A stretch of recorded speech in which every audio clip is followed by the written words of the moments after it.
Good morning, everyone. I'd like to welcome you to this morning's Family and Children's Services Overview and Scrutiny Committee. We do have an agenda today with quite a lot of items on, but before we started, it would, I think, be sensible for us to acknowledge the massive support which has been provided by officers of this council, our fire and rescue services, the emergency services, following Storm Arwen, which affected our county in a very, very severe way. I know that there are a lot of people who still are missing electricity, have got other things which have affected them and very profoundly affected them. And I just want to put on record the massive gratitude to staff, including staff in children's services, who've been working around the clock supporting our communities. And I think, we will all join together in actually expressing the gratitude that we have to both the council and our emergency services for their very speedy reaction over the past few days. And hopefully we can get things back in some semblance of order as we go forward. So if we can now take the agenda items, so can I please have apologies for absence today, please? Yes, Chair, I've received apologies from Councillors Carr, Dunbar, Scott, Swinburne, Taylor and Thorne, and also from Paul Rickard. Reverend Lennox. This committee has changed quite a lot over the years. It's particularly good to see Councillor Dodd back again amongst us. Yeah. Thank you. We go back a long time. We do. And hopefully I can bring something back to the table, but we'll see. It'd be nice to get through these meetings and get back to sowing trees. I'm sure your vast experience will be of great help. You'll catch up with him very shortly on the agenda items. So we now move on to item number 2, which is disclosures of members' interests. Do we have any? I do have a disclosure of interest, which is on item number 4. I have done some work with Health Education England and Project Choice. So on that item, I'm going to remove myself from the meeting, and you'll be in the very capable hands of the Vice Chair, Councillor Richard Dodd, when he's not sawing down trees. So you can take that item. Okay, so no other declarations of interest? None that I can see. Item number 3 is the forward plan of key decisions, which pages 1 to 6 contained within your report. Generally, it's an information item, but if anybody wants to make any comments or observations, now is your opportunity. Okay, I'm not seeing any. So on that item, I will now hand over to Councillor Richard Dodd, who will take item number 4, and I'll be back when you've made a decision on that meeting. Right, thank you. I'll give Wayne a minute to get out, or wherever you go. Cup of tea or coffee you can bring. Right, Audrey, who's taking this one? Neil. Right, Neil. I'll let the press get in as well. Floor's yours, sir. Thank you, Richard. So item number 4 is around our work which we are commencing with Health Education England and Project Choice. We've already done some initial works with Health Education England and their Project Choice programme based around supported internships within healthcare settings within Northumberland Healthcare Trust. And we've actually launched a pilot programme helping NHCT recruit to those supported internships within the trust. So we have supported with the high needs funding for the programmes, the element 3 funding. We have supported the recruitment of young people with educational healthcare plans into the posts for the healthcare trust settings on the internships. And we've also supported with the facilities for the recruitment for the initial engagement with the learners. And we'll have 10 interns on the Project Choice programme as of September in those healthcare settings. Health Education England, who manage the programmes, have recently appointed a Northumberland area manager, showing some confidence in their vision to have these programmes running long term in the county. And we saw this as an opportunity to actually do something further with Health Education England, which is what this agenda item is about, and have a greater impact.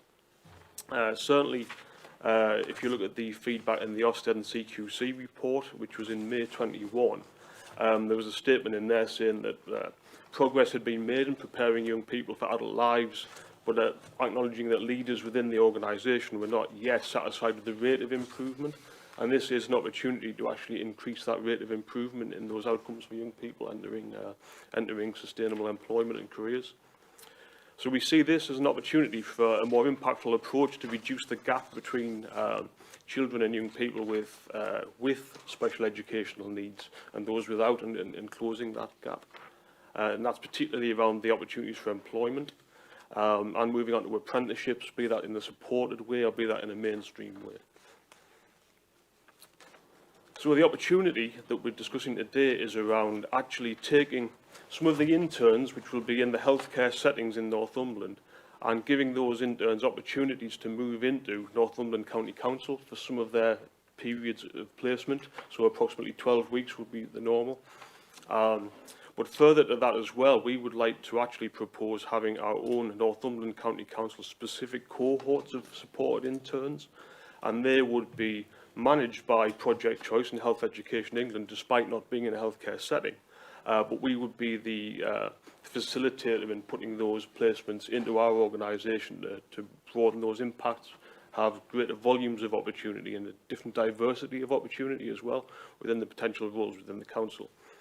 So we could directly contribute then to improvements in the towards our Send Area Revisit items that we're working on at the moment, and also contribute to the third and fourth priority of our Northumberland local area strategy, that being inclusive education and also being effectively preparing children and young people for adult lives. And in time, we would see that we could potentially, if we get this well embedded within Northumberland County Council, we can start to work with external employers in the county and actually coach those employers into offering a similar sort of programme in their settings as to what we could in the council. This also ties in with some further work we're doing, and it nests quite neatly within our Northumberland model work, which will potentially be at Fax and Cabinet in the future, whereby we are looking to sew almost a golden thread through our education from early years up to the move into work-based training for those young people with special educational needs. And we're looking to really more embed into the curriculum the aspirations and the ambitions about career choices and what those career options are. And we're actually asking a small group of schools and providers to actually contribute to the development of this model and to participate in a pilot for this model. And Project Choice is intended to be the destination towards the end of that journey and that career aspiration and that thread, that golden thread that will run through the education system. And it will give us that work-based opportunity at the end of the education journey that young people travel on. So now just any questions around that topic? Right. Just indicate the usual way. Any questions, Audrey? I think not a question, Chair, but just to say for the members of this committee that this is a key element of the strategy and priorities within education and skills in Northumberland. It has cross-cutting opportunities, so Graham, my colleague and Director of Children's Social Care, leads the corporate parenting strategy across Northumberland, and this is a direct link into some of the work that we continue to do and expand even further. The report's got all of the detail in, and Neil's presentation is intended as a summary around that.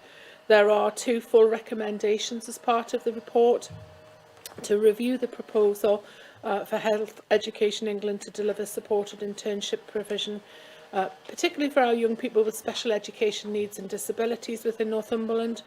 The second recommendation is that, subject to approval, that we would authorise HR and OD to commence discussions with our internal departments across Northumberland County Council. And that would give us the opportunity for short placements in this academic year. We do talk in academic years rather than calendar years, but actually give us a brilliant start for 22-23 academic year, and that would be the full cohort where we'd see that beginning to operate. So we know that nationally children and young people with SEND really struggle to end up in employment, and we would like Northumberland to be a trailblazer and really change those statistics, and we'd like to forge the way forward for that, and this is the start of some of the work. Okay. We have Cabinet Member Mr Sanderson, yes? Is this in addition to schemes already in place? Because I'm aware that employers like Morrison's, Active Northumberland and the County Council do actively employ young people who've previously had EHCPs. So is this to replace those schemes, or is it to enhance those schemes already in place? This is definitely to enhance and give an additional opportunity to those schemes. Good, thank you. Okay. Guy?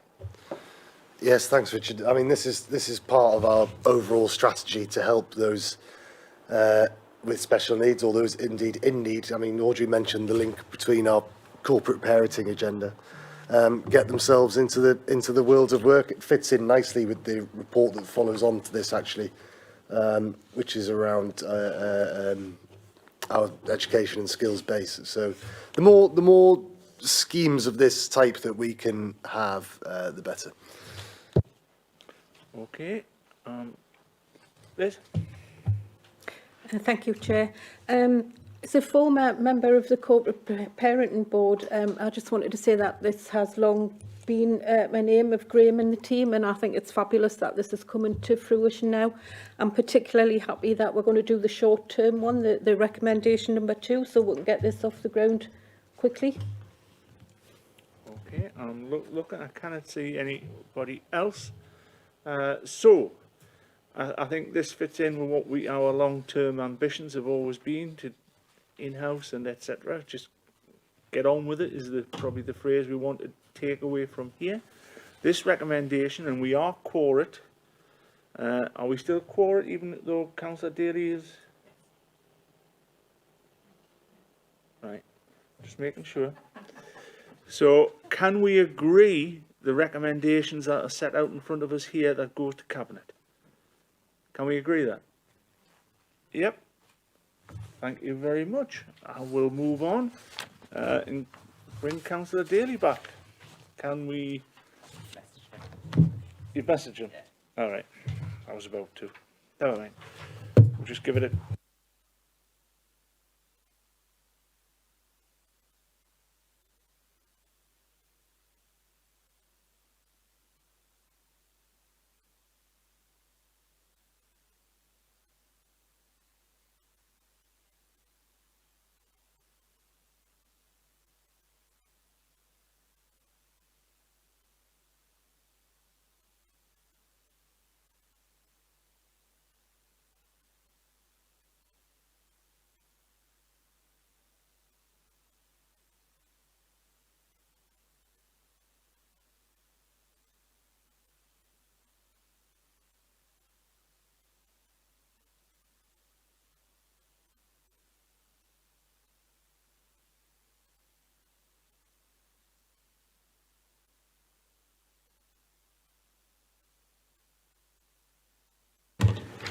Right, so thank you very much, Richard Dodd, for taking that part of the meeting.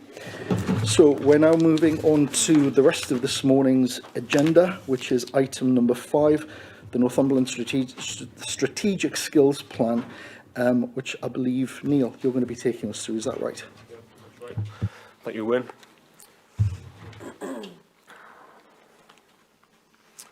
So item number 5, Northumberland Strategic Skills Plan. So in my role as in education and development, we have a lot of different projects going on at the moment around the development of predominantly post-16 of vocational education and adult education. And we felt it necessary to actually formally set out what we wanted and expected the outcomes of that work to be, so that we had a reference point to help guide and focus the work that we do into delivering the outcomes that we wanted, and to help us decide which were the most valuable and most essential projects to take forward. From that was born the Northumberland Strategic Skills Plan. And we wanted to have a clear presentation of the vocational education ambitions for the county. We wanted to have any relevant department within the council to have a reference point, so they could see the direction of travel that we intended to go in from the education directorate's perspective. And we equally wanted this to represent not just the work of the council, but to represent the work of other education providers in the county as well. For example, Northumberland College potentially, who could be use this as a reference point.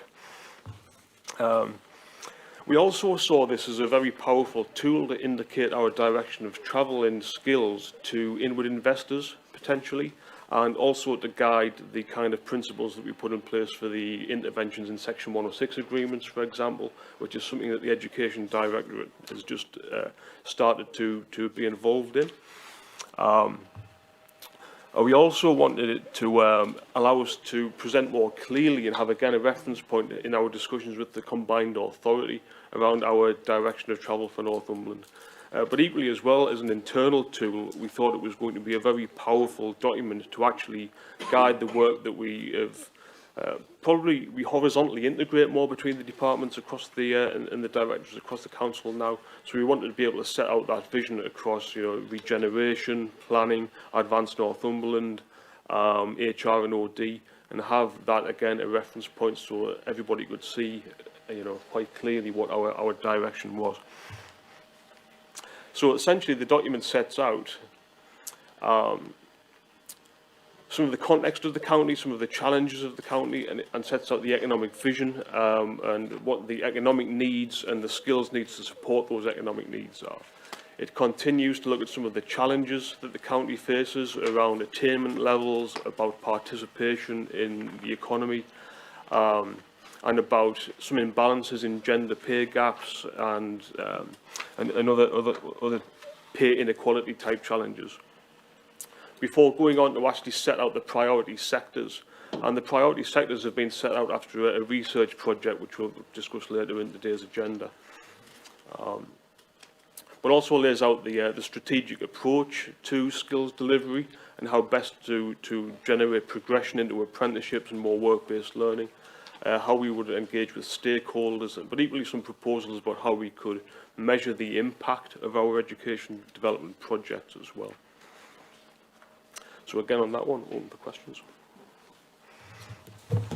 That's a very, the pack which you provided, and obviously we've seen some slides, I think is really very comprehensive. What I'm interested in, before I open it up to questions other members, I hope this is going to be used as a template also to work into our schools at a very, very early level, because at 16, it can often be too late to actually think about career choices. We ought to be embedding that world of work from a very, very early age at primary level, and actually getting young people, young children excited, but not just the young children, but also about some CPD for our teaching workforce. Because with the best will in the world, if you're doing a full-time job as a teacher and you're absolutely, putting in a full shift there, sometimes you can lose sight of some of the wider employment opportunities because you're so focused on keeping Ofsted happy and all the other things that we have to do. So that was just a line that I think I'd like some clarity on, because it's a very, very good document.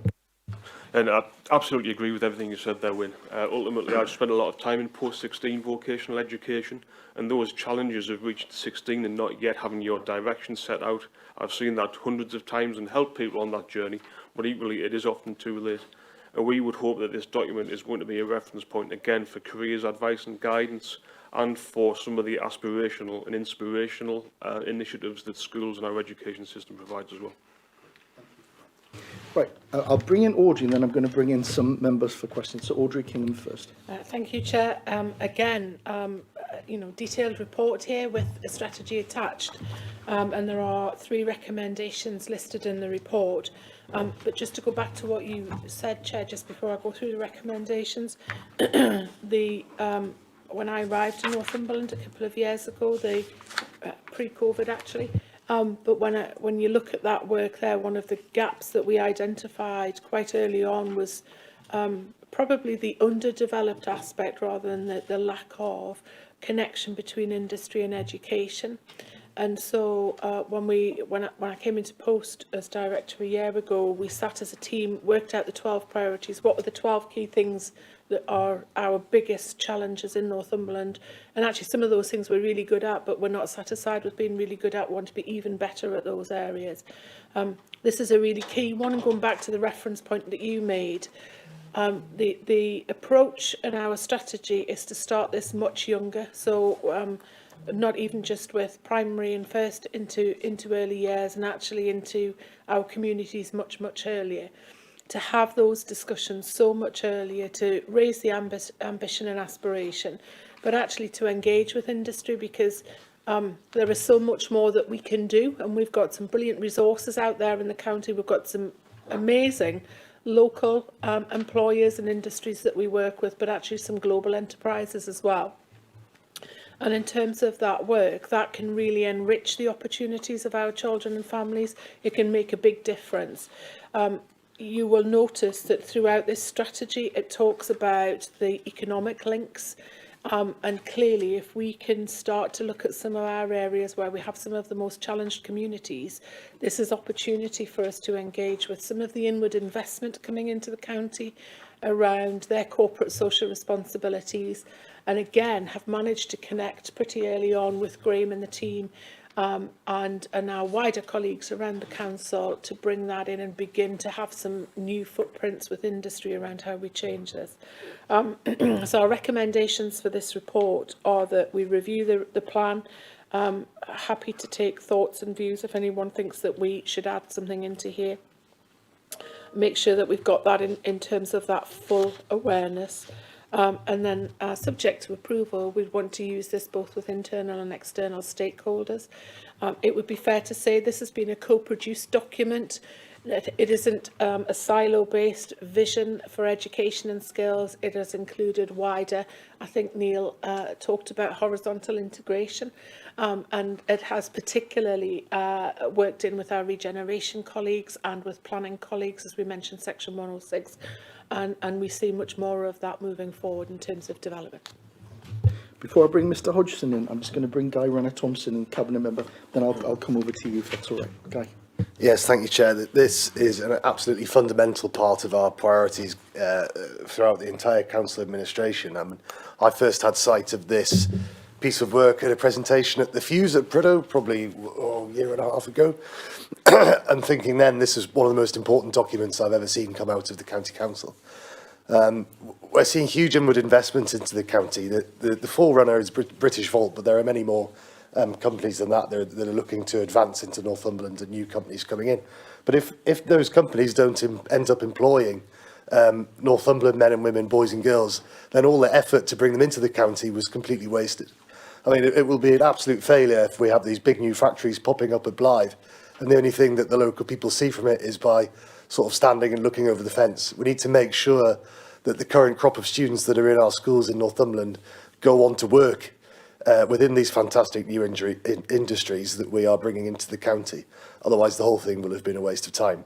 So this really is a very comprehensive document. It's one that I think that all elected members should be seeing. It's one that I'm very keen for industry also to see, and I know the team are working very hard with all levels of industry throughout the county and the wider North East to show them this document and to show that we are very forward-thinking with our education offer, and our education offer isn't just focused on itself, and we are looking at the wider economy of the county and how we will then fit into that wider economy. Mr Hodgson.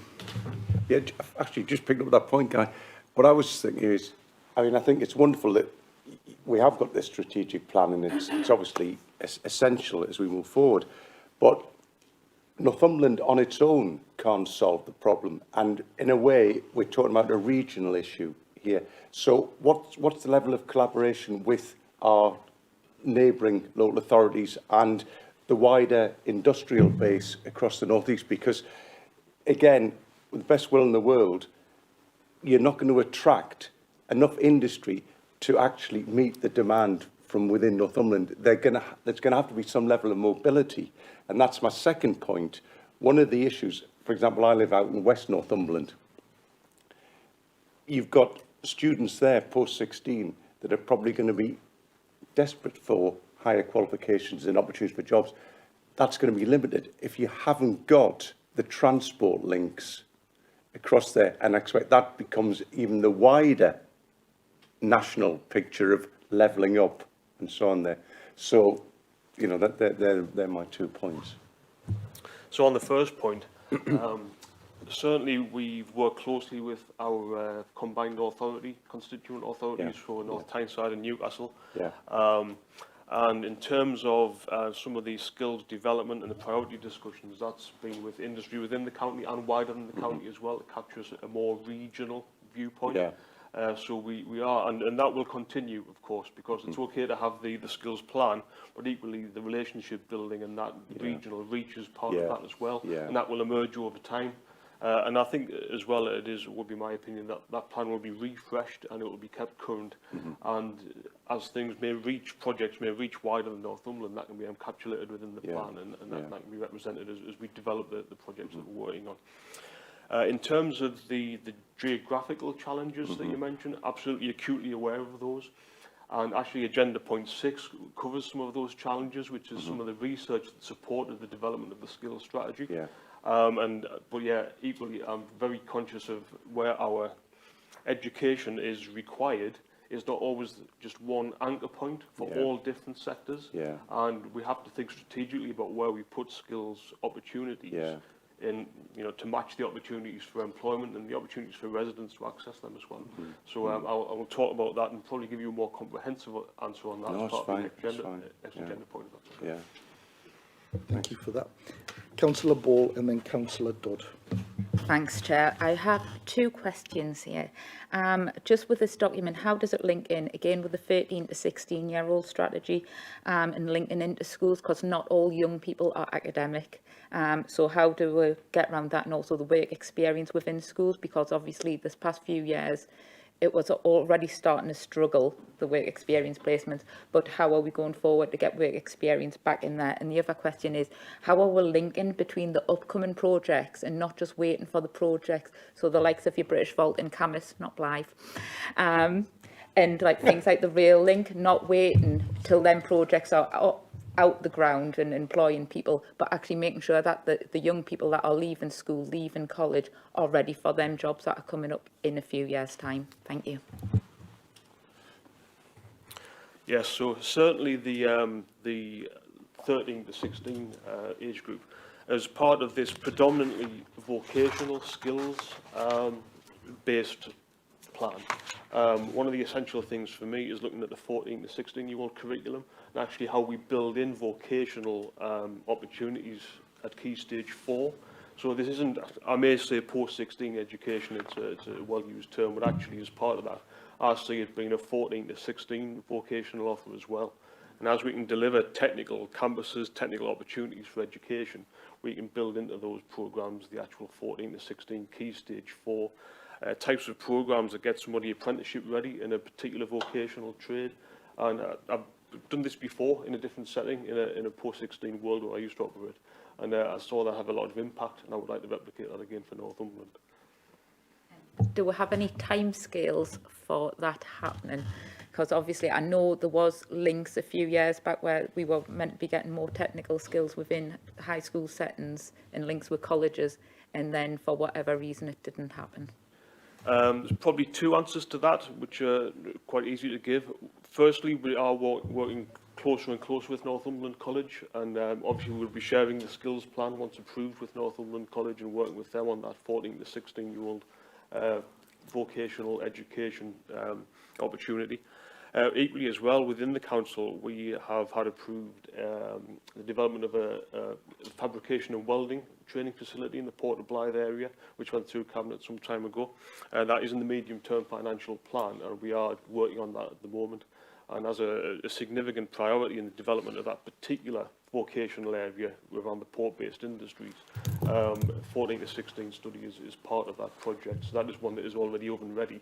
And once we get the lease on a building sorted and get the actual curriculum up and running, 14 to 16 will be a significant part of that curriculum. Just a quick addendum to that.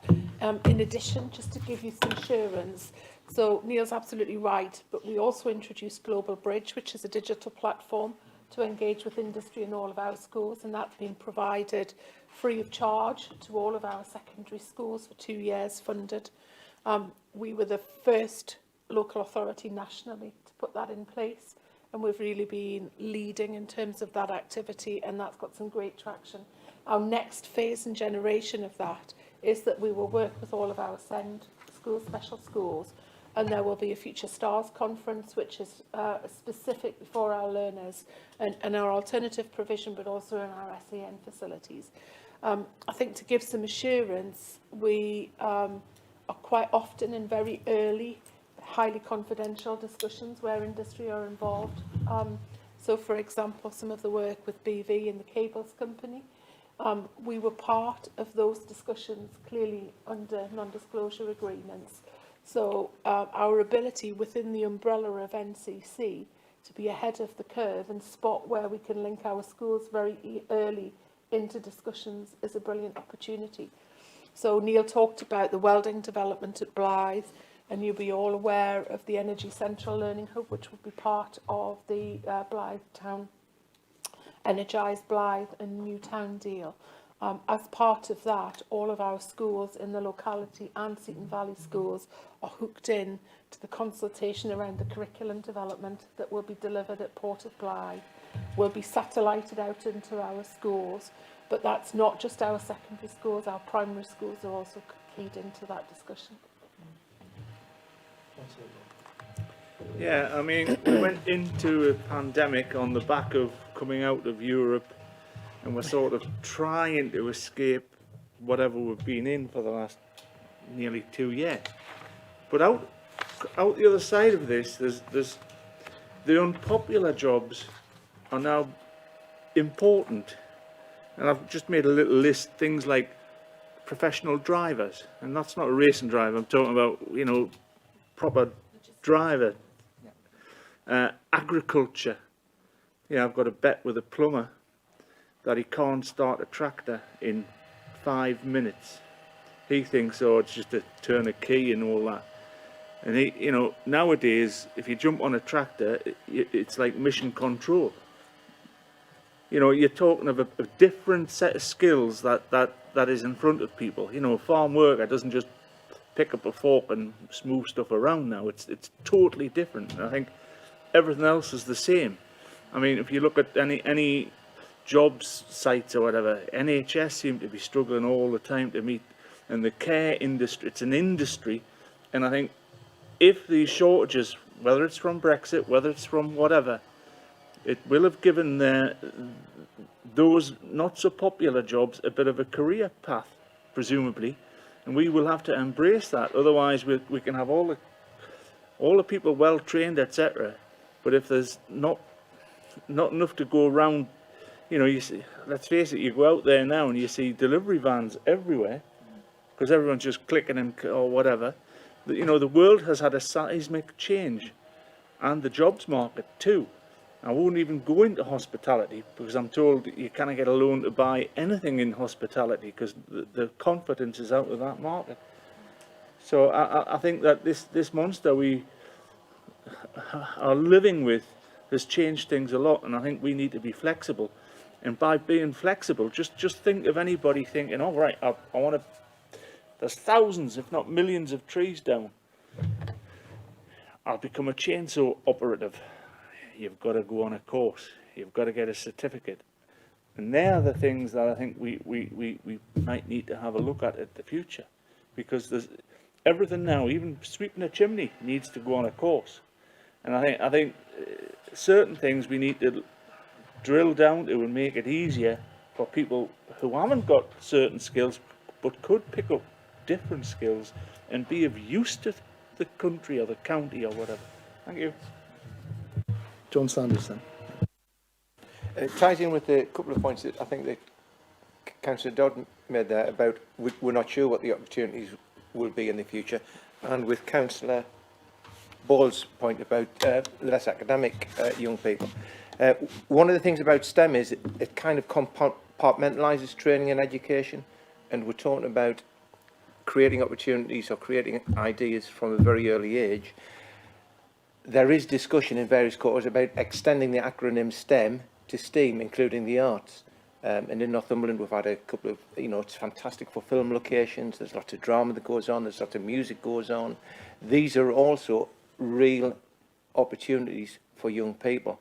One of my concerns with some of these is, in curriculum terms, they're often the areas that get increasingly pressurised and restricted.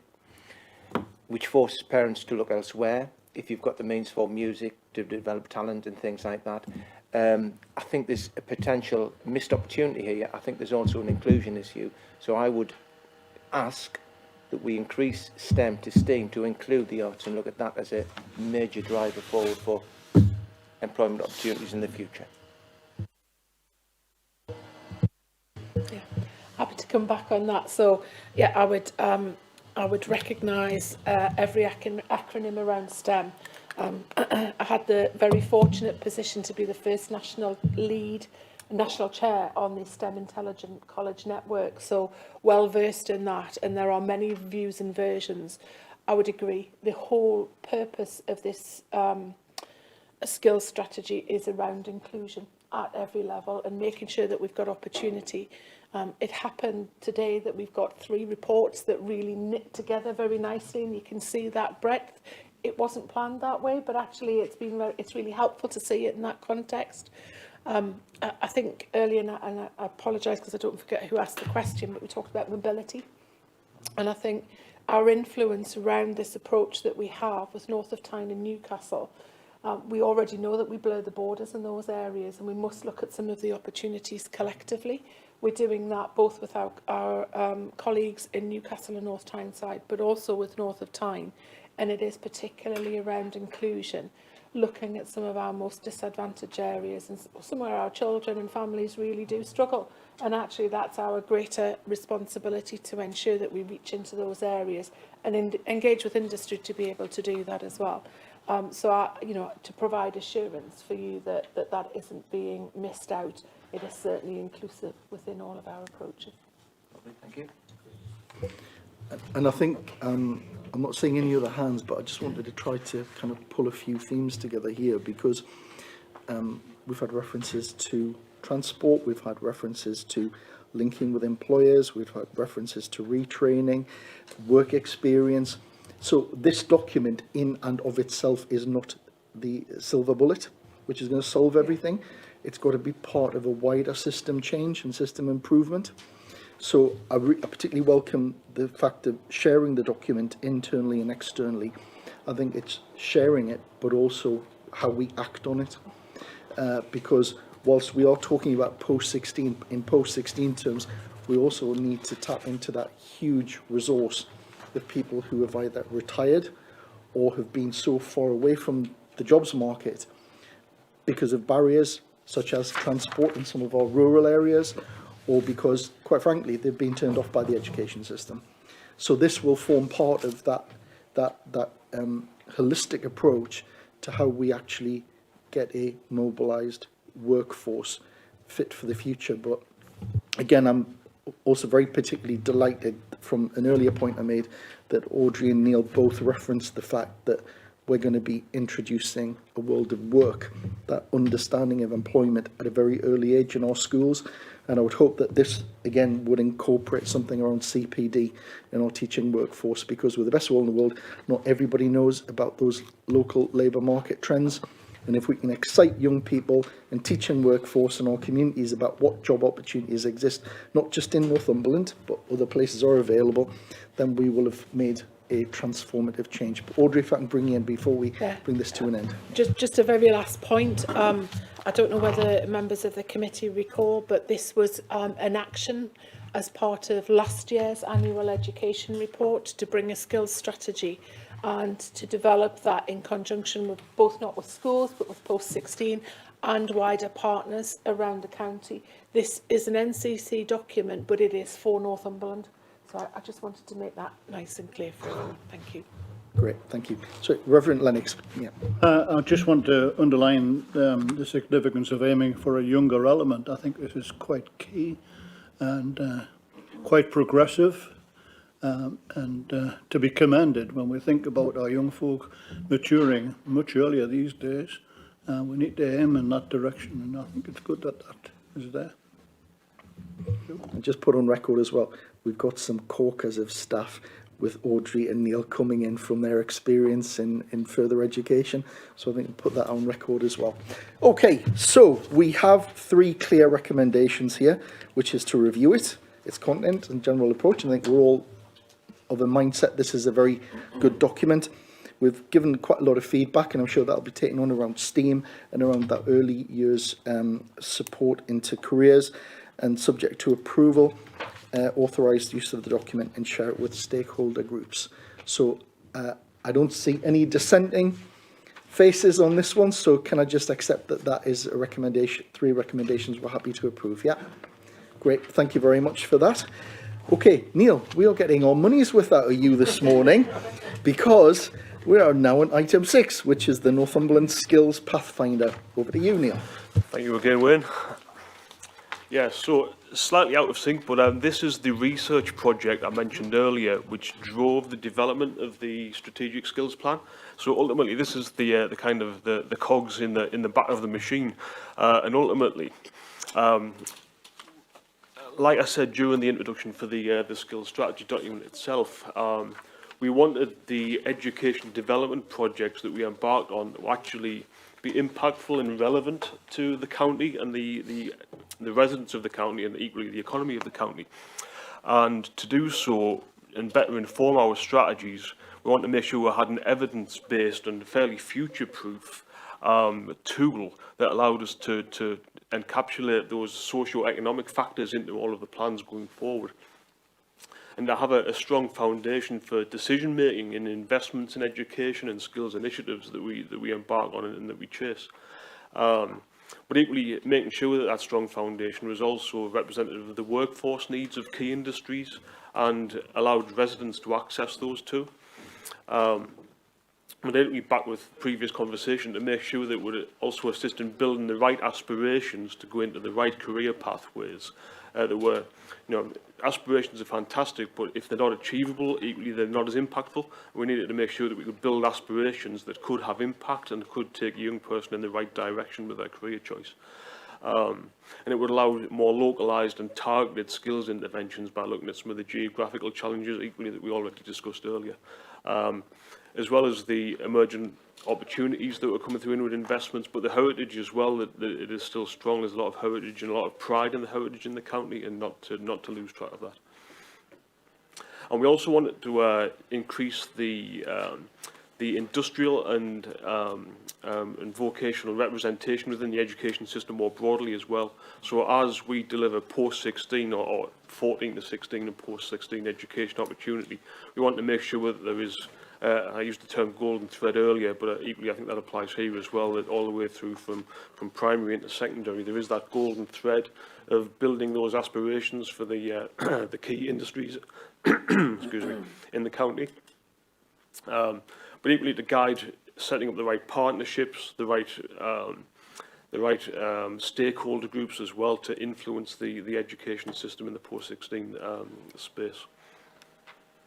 So looking at some of the some of the evidence that fell within the research project, we looked at things like, and this is not exhaustive, things like ONS data around the granular level opportunities for people to get particular careers in the county. So looking at all of our major built-up areas and what the working patterns and the sectors in there, looking at the standard industry classifications, for example, of workers within those zones.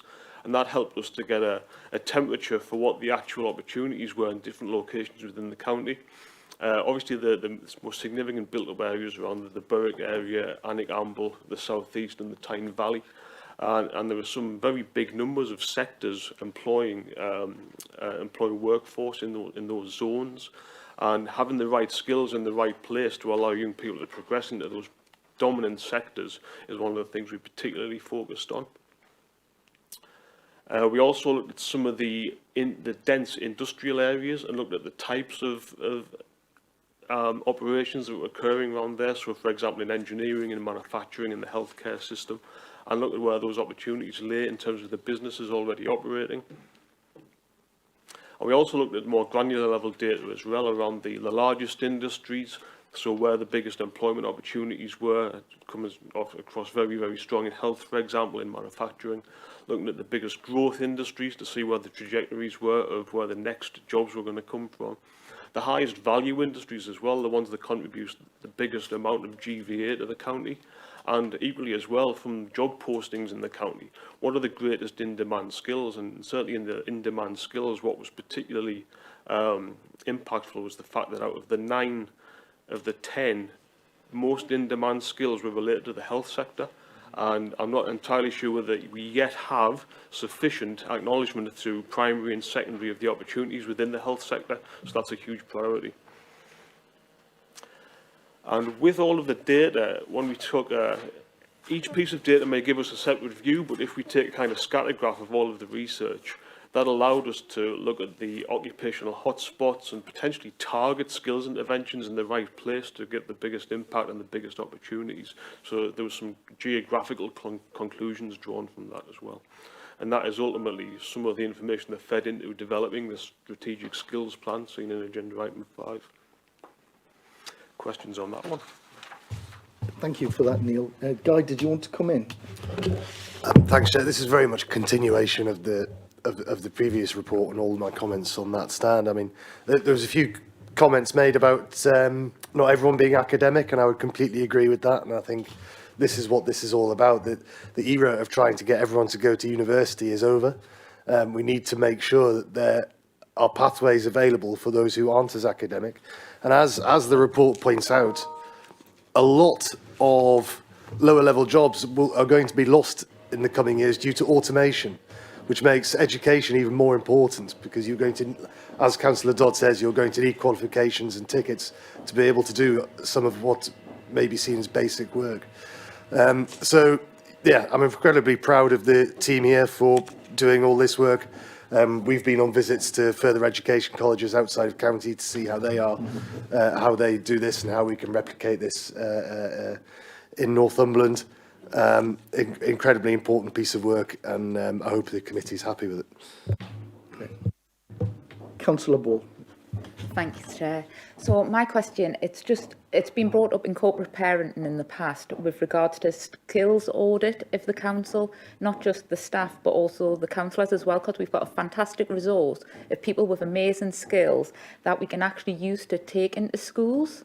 And we keep talking about raising aspirations, but if you don't know that we have things like scrutiny officers, people that work as heads of departments, directors of services, and how to get there, how will you ever know and raising them aspirations long term?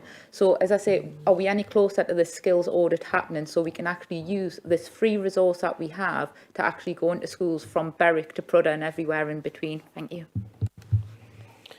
Thank you, Chen. Thank you, Councillor Ball. I'm not aware of a particular skills audit that we would be doing. That might be a more corporate approach, but very happy, particularly around our governance. We're doing a lot of work, actually, particularly with the NHS. I've had the offer of 150 governor roles to come into our schools, which would, because we can look at this from different angles. There's a governance aspect and an overview that industry can certainly help with, that expertise, and that breadth of expertise that can help schools, particularly with sometimes challenging financial profiles. We can certainly help that way.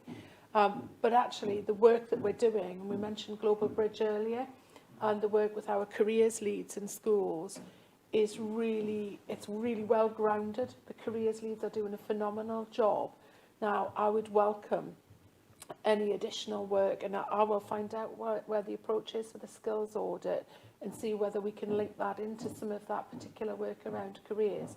You're absolutely right, and certainly our HROD people strategy, which is about workforce, not necessarily elected members, but actually the work that Neil has done, and particularly around the Health Education England project, you will notice that it's a cross-directorate report, so it included our corporate team as well. And that's particularly because we need to work with everyone in the council and help them to understand the role that they can play in this. Now, and I've had this conversation with a number of colleagues in this room, so it's great having this piece of paper, and it's great having this report and this research, and it's great that we know it, but it's our job to make sure everybody else knows it. So there is a piece of work around working with all senior colleagues across the council in the first instance, and then work out how we get that embedded throughout the organisation. And then David and I also have to do that with all 162 schools across the county as well to make sure that we're able to support them. We'll do that by each of our partnerships. So it's a long piece of work, but we've already started it. I don't want you to get the message that we're thinking about this. This was a hugely important piece of work to get right, to give us a basis to know that the directions we were moving in and the decisions that we were bringing to you for approval were the right approaches to take. And I think before I bring Mr Hodgson in, on the point you mentioned there about corporate parenting, when we discussed that skills audit, it was very much, and it goes back to this whole point about partnership, because we have 67 councillors in Northumberland, all of whom have very, very different skill sets, ranging from, you know, a farmer like Councillor Dodd, that are working, you know, in engineering, so and retirees, people who are former teachers, former police officers, and it was about, I think, how we could capture some of that experience and for councillors to step up to the plate to be part of a solution supporting our schools and supporting our young people about career opportunities. So please don't forget that, you know, there is a really good resource sitting in the room. I'll just bring you in, Audrey, and then I'll bring Mr Hodgson in at the end of that. Yeah. And just quickly, Councillor Ball, because actually, if it's the corporate parenting skills audit, then I think what we'd want to do is extend that even wider, and so that we're not, you know, just thinking about that overview role, but actually, how can I permeate that into broader schools across the county? That's 100% what I'm talking about, because we do, all these councillors do, every single one of us comes from different backgrounds, has different experience and different paths to where we've ended up as well. So I think that is a great resource, and it's a free resource that the council can use as well to pass on to the young people across the county. Thank you. Just say that over my career, I was very fortunate to do quite a lot of work with schools across the EU. Now I know it's Brexit and all the rest of stuff, but I worked with schools in Latvia, Czech Republic and Germany, and the common theme when you worked with them and when you worked with not the regional education officers was the effective links they had with industry. Now it does help when you've got an education system that reflects that, with the gymnasium, for the more academic, the technical schools and so on. But across, now there's 3 very different countries and different developments within the EU, but there was no doubt that those young people were given every opportunity at quite an early age, certainly 14, maybe 13, but certainly 14, to sample industry and wide range of industry, and some of the opportunities they had were just incredible. Now we can learn from them, and I know it's Brexit, but the educational links are still there, and I think we should tap into that because they've got it right, and they've had it right for many, many years. And I think one of our problems was with the comprehensive approach there, we were pushed towards the academic side there, and a lot of our young people have missed out on that skills approach. And just an example, some of the schools, now the town I worked with, the schools I worked with in the Czech Republic were no bigger than Hexham, but they had quite a wide catchment, and they provided transport for those students to get out to the various industries, and even some of them were going down the fashion route, and they had links with the fashion industry in Milan. Now that's how effective they were, and they provided opportunities for those students from the Czech Republic, from fairly rural area of the Czech Republic, to go and work in the fashion industry in Milan. Now, I mean, it takes planning, it takes money, it takes a real, well, I mean, you can't imagine the organisation within that. But those students got the best opportunities, and there's nothing like that here. I'll dive in at this point, and I'm sure there'll be people sitting with their heads in their hands when I say this. But there's one word I'll use to say what you've just summarised what you've said: Ofsted. And Yeah. actually, we need to put a bit more trust in our school leaders.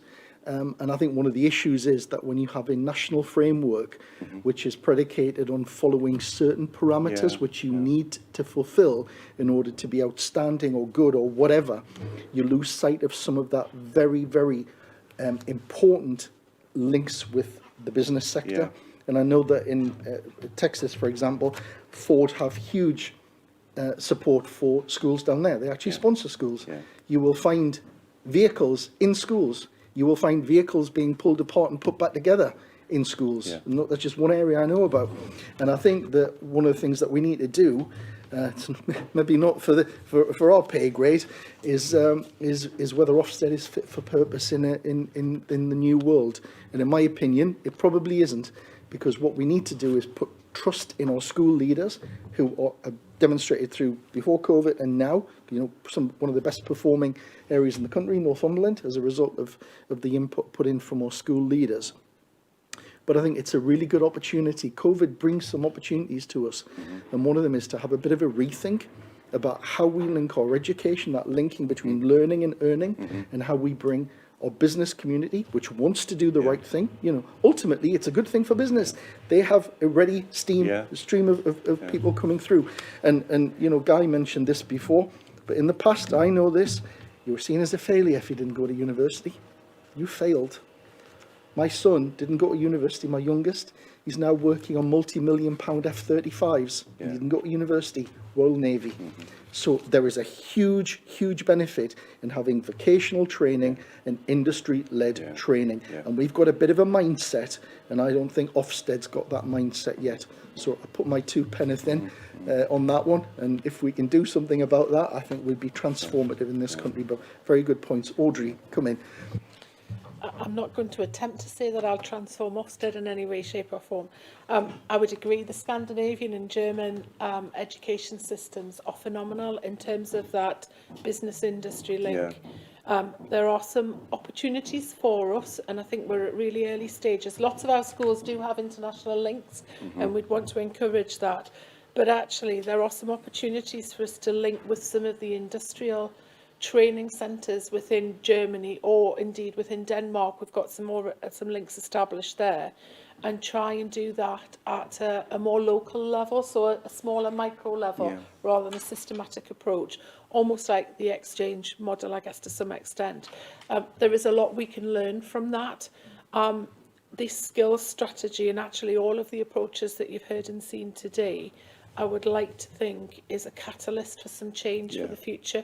And, David and I are fortunate enough, I think I can say that, to say that we have some regional and often some national forum where we are sharing this information, but it will take more than us to be able to change and do this. Actually, if industry supports this, industry will have a much larger voice than we will have. So this is why it's hugely important to engage education and industry. And to some extent, we're going to start and change the language that's used. So, I don't really like the word vocational. I kind of cringe at the word academic. And I can say that as somebody who has, a set of letters after a name that I don't ever use. But that's fine. That's the system that you have to operate within at the moment. But we have an opportunity to begin some of this change. Be my view. John Sanderson. Well, I don't disagree with anything that you said, and it was music to my ears. However, as a body, how can we bring the necessary pressure to bear on Ofsted if we don't think the system? I mean, the vocational courses that we want in agriculture. I'm not denigrating the academic course. We need the academic routes. It's a right fit. So we're all sitting here agreeing that this is what we need. And, we've got the drivers of the future. We need the chainsaw workers of the future. How do we bring that message to bear on a system that we're working within, that we're fighting against and pushing against all of the time? Can we do anything as a body, is my question. Well, the stock answer is you can always write a letter. Yeah, but that's... We've got Guy Renner-Thompson here. We've also got MPs in the area. This is going to come from, I think, a collective groundswell if there is a feeling that things need to change. And certainly from a lot of teachers and head teachers that I know, not just here, but in other areas, you know, Ofsted, great in terms of some ticky boxes, but in terms of moving forward and what we need for a 21st century workforce, ticking certain boxes is not necessarily the box you need to tick to get a good career. It's absolutely right that you know, mathematics, your reading, your writing, all those things should be absolutely there and embedded. But you can do that in a different way by involving industry and making engineering exciting. And we talk about, you know, disadvantaged white working class boys, which is one of the big issues that we have in our area. And actually, one way you excite them is not to sit down and go through algorithms with them and, you know, sit there doing algebra. You probably would excite them by getting a car and getting a crane and getting down to Port of Blythe and looking at logistics. You know, there's ways, practical ways that we could do things differently. So all I would say is there is a lot of change about levelling up, about changing the way that things have been done in the past. Now is an opportunity. And if we collectively decide that we want to send a letter to our regional Ofsted partners and say, look, maybe we should do a bit of a rethink, then that's fine. I'm happy to do that. But I think this has got to come from, you know, our political leaders in Westminster and also from our very senior officers as well, up and down the country, who I know already had presented in the past few weeks issues around children's services and adult services to national government, and maybe this is the opportunity to do so as well. But I think it's a very valid point. We can all sit here and whinge, but the point is we've got to change the whinge into action. And this is a perfect opportunity, because what we've got here is a wonderful opportunity to reset our education system. And why would we not? So there you go. John, again. Sorry, if I just come back on that. I mean, I think these are fantastic reports. I mean, the statistics in here are astounding. We're in complete agreement here. Can we, is there some, and I ask in, this is all innocence, can we, as a local authority, not put something together where we're all in agreement and just put something in? And what would the, how would we do that, basically? We've got Guy Renner Thompson here. Yes. Kath and Audrey have meetings with Ofsted on a regular basis, and I'm sure they put forward our concerns to them on a regular basis. Right, okay.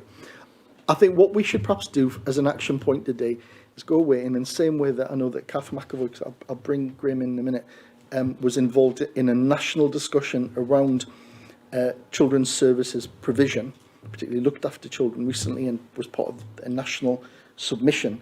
I think there is an opportunity for us to maybe look at our collective partners in the LA7 or wider afield to say, look, is there a groundswell here that maybe we need to tweak, change, amend, improve some of the outcomes that Ofsted are looking at to make it a fit for purpose for our communities?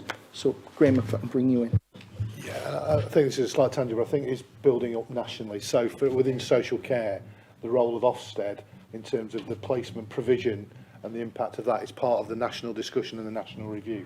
So I think that's the way if we really are going to look at how we can influence how Ofsted operates. I really think that's got to be a national conversation. I don't think it will make any difference locally, and I say that having previously worked for Ofsted, but I think there are ways of doing that, but it has to be collaboratively and probably nationally. So for social care, there are opportunities to look at that in relation to placement and inspection of placement, the impact of that, but similarly how that then gets broadened into the education inspection elements is a bigger question that I think is right to think about. Absolutely that. So we'll have a bit of work. Audrey, and then I'll bring Mr. Hodgson in, and then Richard. I think we'll do some work. We'll work with Ofsted without doubt around sharing our views. We'll continue to share. They know our views. They're well aware. The way for us to be able to demonstrate what is required for Northumberland is to apply the evidence from these three reports and have some demonstrable evidence to be able to say this is making a bigger difference than perhaps the current infrastructure and framework that we work with. So to get the starting point, it was really important to do that huge piece of research, to know that our decisions are based on evidence, we now need to get on and apply these models and work with partners across the county to establish these and get them in place, and industry as well. And then the route would, for me, would be through a number of lobby groups, which would include industry as well. Industrial voices are often much, much stronger than education voices, and that's where we'll get the strength of voice. Mr Hodgson, Yeah. then Councillor Dodd. That's fine. Just going back there. One other thing as well, in terms of what the local authority could do. Again, I'm just going back to my experience there. With Latvia, and I believe Lithuania as well, was that because of they lost the massive hinterland of Ukraine and Belarus and Russia behind them, and they were then obviously pointing towards the EU, they didn't have the industrial backing, if you like, within their borders.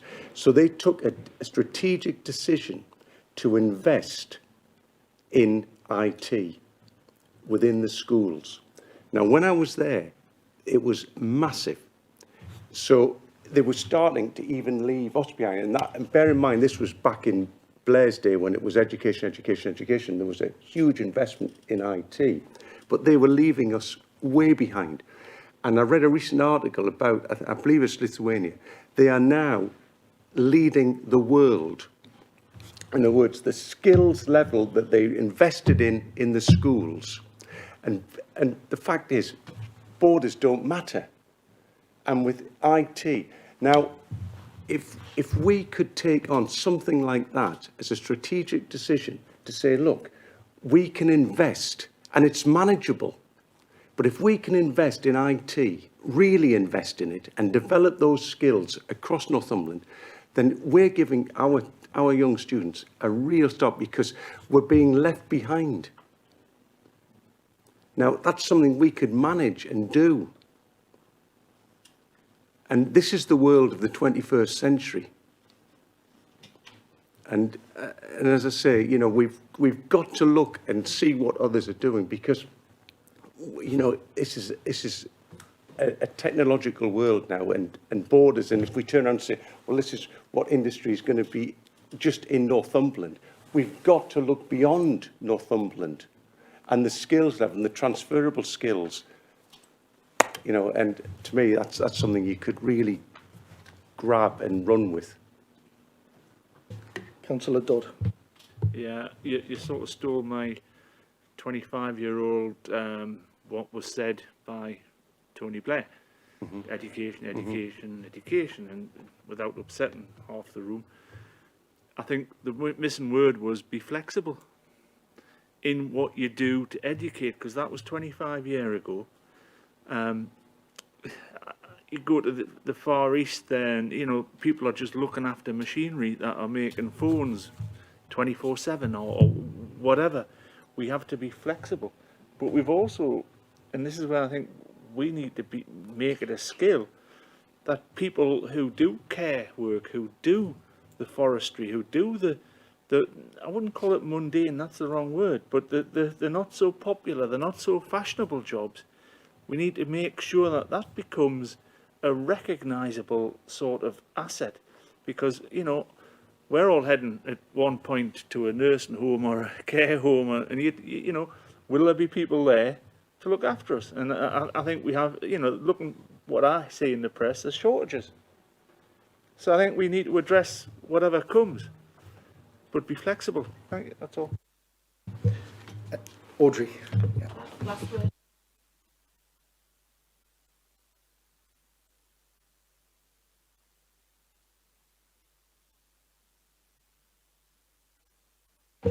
Right, so Neil, apologies, we've slightly hijacked your report, but on a very positive way.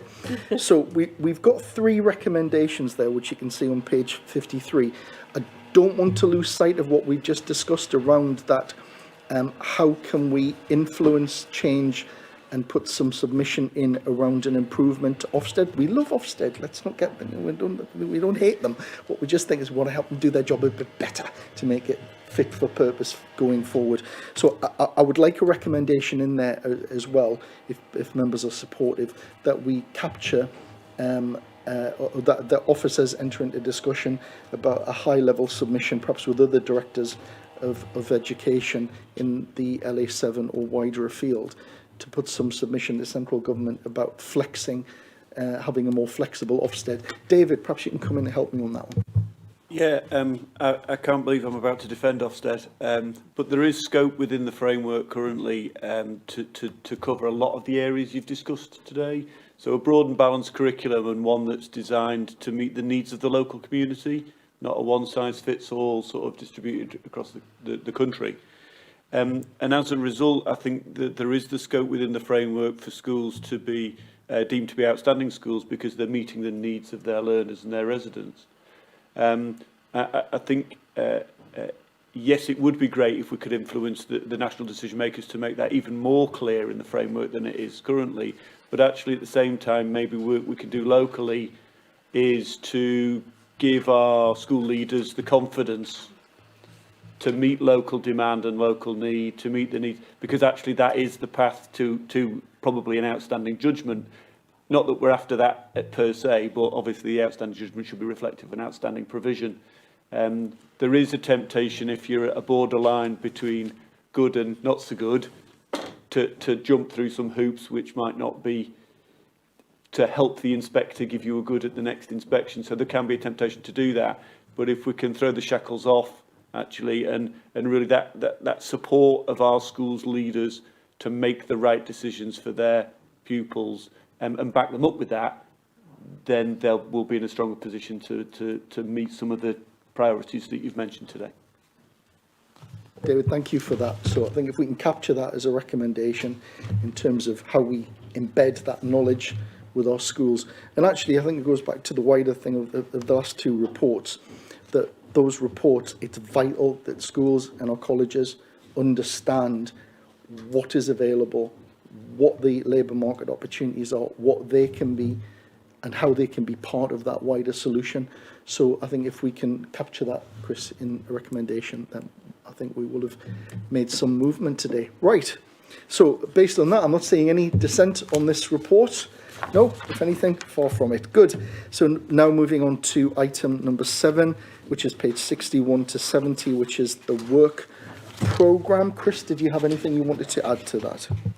Just to say, there's been a couple of changes on the work programme in January. There's now been a third cabinet report added, which will be the National Funding Formula report. It comes to the committee every year. It outlines the funding that will be provided to schools in the next academic year. So because there's going to be 3 pre-scrutiny reports, the decision has been made to split the January meeting into 2. So we'll have a meeting on the 6th of January, which will consider the 3 pre-scrutiny reports, and then there'll be another meeting on the 13th of January to consider the other business. And in the new year, we'll start planning the work programme for the next council year. So if members have anything they want to be considered, just let either myself or Councillor Daly know. Councillor Ball. I'm just wondering where school transport will come into play on that one. That is currently on the work programme for March, but I think, Audrey, we need to change the date on that slightly. Yeah, it's likely that it'll be May, June when the full report is available, because that will be quite a significant amount of work. If the committee would like to see the terms of reference of that review, I can provide that for the committee, and that'll give you some assurance of the areas that we're looking at. Yeah, if that can be shared, that would be really helpful. Yeah, do that. Okay, that's good. Thank you for that, Chris. So I'm not aware of any other urgent business, but again, if I can just reinforce what I said at the beginning of the meeting, thank you to our officers, our emergency services, our fire and rescue, who have really stepped up to the plate following the storm over the past few days. And, you know, stay safe, and my best wishes to everybody out there. And I hope that we can get things back to some degree of normality fairly soon. So thank you for your time this morning, and thank you, officers, for your time as well.